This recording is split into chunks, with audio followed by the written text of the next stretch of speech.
નમસ્કાર મિત્રો, કુખ્યાત ગેંગસ્ટર હાલમાં જે સમગ્ર ઘટના ઘટી છે તેને લઈ અને વધુ સમાચાર મળી રહ્યા છે કે હાલમાં જૂનાગઢમાં સલીમ સાંઢના જે આરોપીઓ છે તેને હાલે પોલીસે પકડી લીધા છે અને તસવીરો પણ જોઈ શકો છો।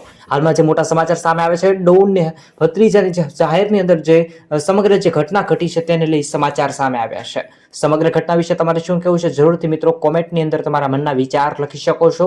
ખરેખર આ દુઃખદાયક ઘટના ઘટી છે તેને લઈ તમારે શું કહેવું છે કોમેન્ટ કરો। આવી રીતે ગુજરાતના તમારી આસપાસના નવા સમાચાર સૌથી પહેલા જોવા માટે જરૂરથી યુટ્યુબ ચેનલ જેડી ન્યૂઝને સબસ્ક્રાઇબ કરો, જેથી તમે દરરોજ નવા સમાચાર જે છે તેની નોટિફિકેશન તમારા મોબાઈલમાં સૌથી પહેલા મેળવી શકશો। તમારા મોબાઈલની અંદર દરરોજ નવા સમાચાર મિત્રો તમે જોઈ શકશો। સલીમ સાંઢના કેસને લઈ ખરેખર મોટા સમાચાર સામે આવી રહ્યા છે કે તેમનો જે આરોપી છે તેને હાલમાં પકડી લેવામાં આવ્યો છે। ખેતરેથી પરત ફરી રહેલા હાલમાં સલીમ સાંઢની હત્યા કરવામાં આવી છે તેવા સમાચાર જે સામે આવી રહ્યા છે મિત્રો। હાલમાં ખરેખર કુખ્યાત ગેંગસ્ટરના ભત્રીજાની જે હત્યા થઈ છે તેને લઈ મોટા સમાચાર છે।